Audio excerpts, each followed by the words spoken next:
उस रात मुझे पहली बार महसूस हुआ था कि कुछ चीजें कब्रिस्तान में दफन नहीं होती, वो सिर्फ इंतजार करती हैं किसी इंसानी रूह का या फिर उसके जिस्म का।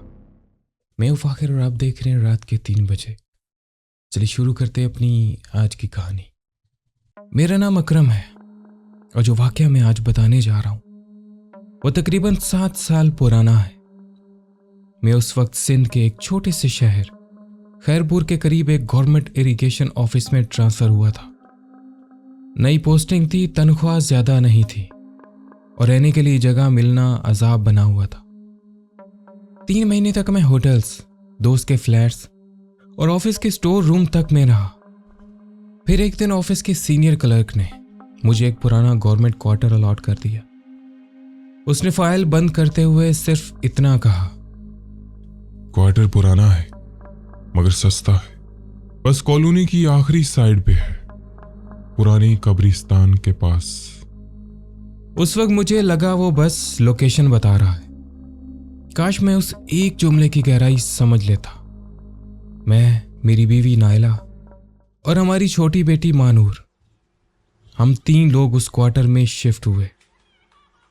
शाम का वक्त था, आसमान पे धूल भरी सुर्ख रोशनी थी, हवा में अजीब सी नमी थी और कॉलोनी की पहली गलियों में बच्चों की आवाजें आ रही थी। मगर जैसे ही हम आखिरी लाइन की तरफ बढ़े, सब आवाजें पीछे रह गई। बस हवा चल रही थी और दूर कहीं कौवों की आवाज। हमारा क्वार्टर बिल्कुल कोने में था। उसके पीछे सिर्फ एक पुरानी बाउंड्री वॉल थी और उसके बाद कब्रिस्तान, पुराने टेढ़े पत्थर, आधी धसी हुई कब्रें और दरमियान में बहुत पुराने नीम का दरख्त। मानूर ने मेरा हाथ पकड़कर पूछा, बाबा यहाँ इतना अंधेरा क्यों है? मैं मुस्कुरा दिया, पुराने घर ऐसे ही होते हैं।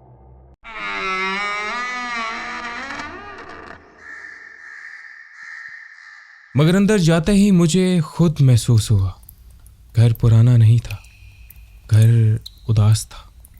अंदर से बंद कमरों वाली बसी बू आ रही थी, नमी, पुरानी लकड़ी, मिट्टी और कुछ भी, कुछ ऐसा जो समझ नहीं आ रहा था।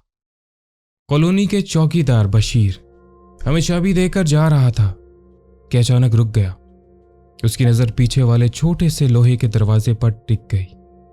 वो दरवाजा पीछे की जानिब से कब्रिस्तान की तरफ खुलता था, पुराना, जंग लगा हुआ, अंदर से बंद। बशीर ने धीमी आवाज में कहा, इस दरवाजे को रात में मत खोलेगा। मैं हंस दिया, क्यों, चोर आ जाएंगे क्या? मगर वो नहीं हंसा, बस सीधा मेरी आंखों में देख कर बोला, हर चीज चोर नहीं होती साहब। उस रात हम बहुत थक गए थे, सामान आधा खुला रह गया। मानूर जल्दी से सो गई, नायला किचन साफ करती रही और मैं बाहर वरांदे में खड़ा सिगरेट पी रहा था। हवा कब्रिस्तान की तरफ से आ रही थी, ठंडी और अजीब सी मिट्टी की बू लेकर। फिर मुझे आवाज सुनाई दी,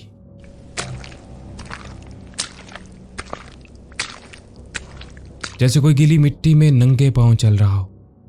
मैंने मोबाइल की टॉर्च कब्रिस्तान की तरफ मारी, कुछ नहीं था, बस दरख्त हिल रहे थे। मगर उसी वक्त मेरे बिल्कुल पीछे से मानूर की आवाज आई, बाबा वो आंटी कौन है? मेरा खून जम गया। मैं पलटा, मानूर खिड़की के पास खड़ी थी और बैकयार्ड की तरफ देख रही थी।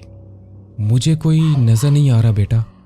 उसने धीरे से उंगली उठाई, वो सफेद कपड़ों वाली आंटी जो दीवार के पास खड़ी है। मैं फौरन बाहर देखा, वहां कोई नहीं था, लेकिन लोहे के छोटे दरवाजे का कुंडा हल्का सा हिला। नाला ने फौरन मानूर को पीछे कर लिया। उस रात हम तीनों एक ही कमरे में सोए, मगर नींद किसी को नहीं आई। तकरीबन रात के 2 बजे मुझे महसूस हुआ जैसे कोई बैकयार्ड में चल रहा हो।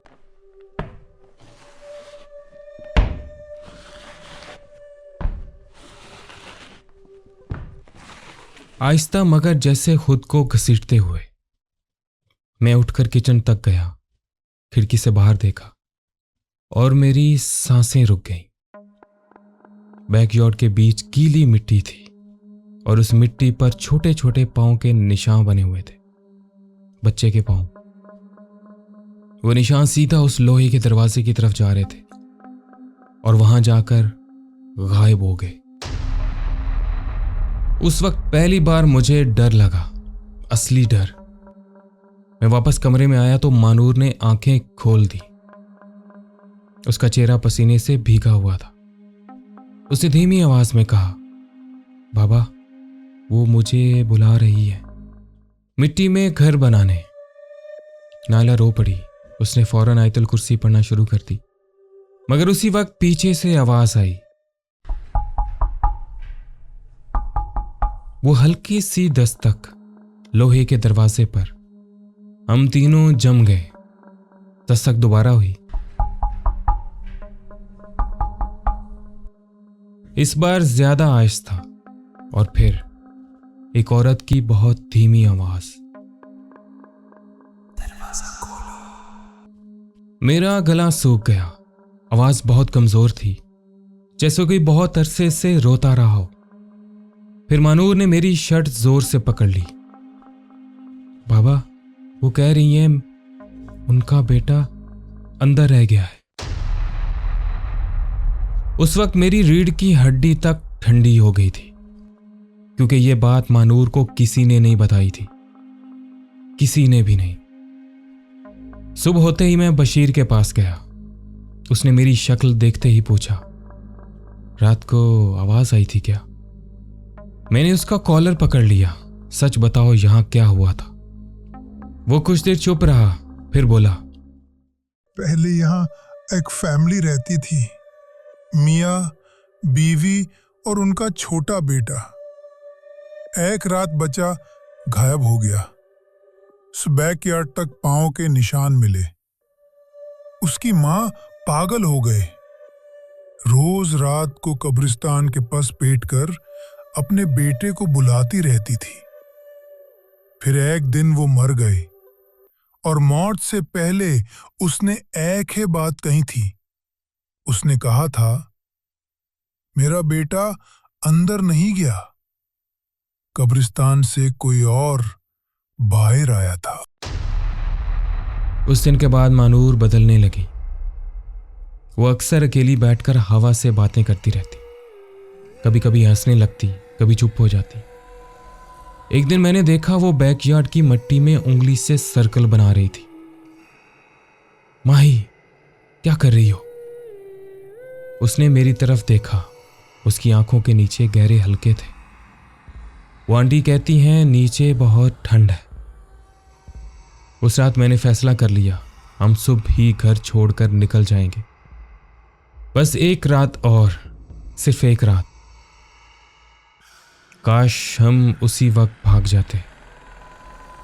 रात तकरीबन 3 बजे मेरी आंख किसी आवाज से खुली।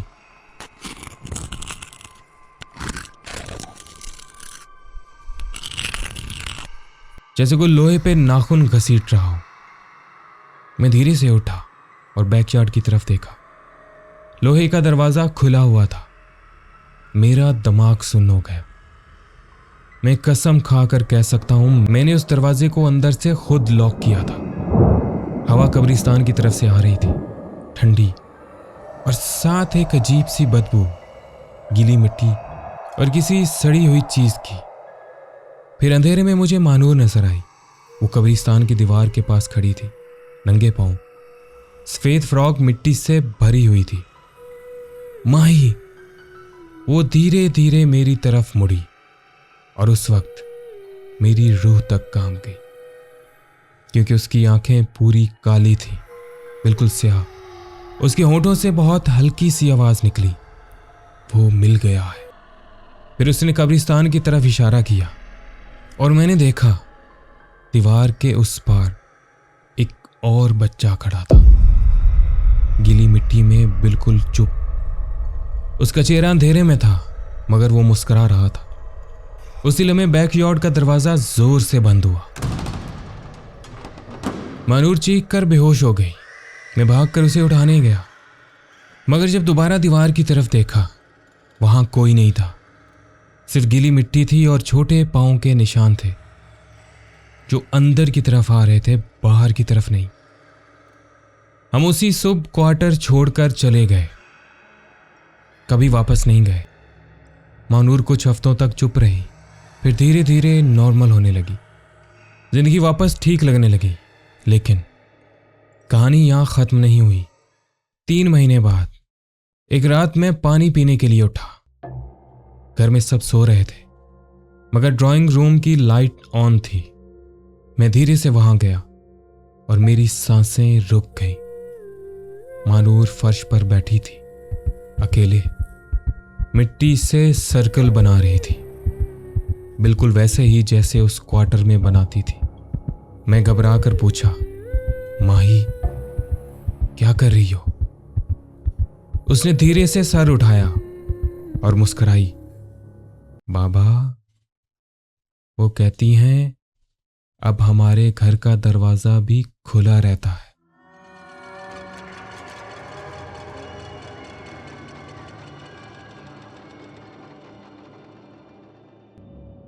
और उसके बिल्कुल पीछे ड्राइंग रूम के अंधेरे कोने में मुझे कुछ और खड़ा नजर आया।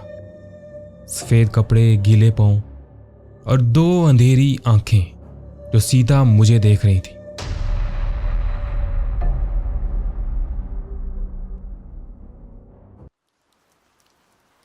दोस्तों, ये थी हमारी आज की कहानी।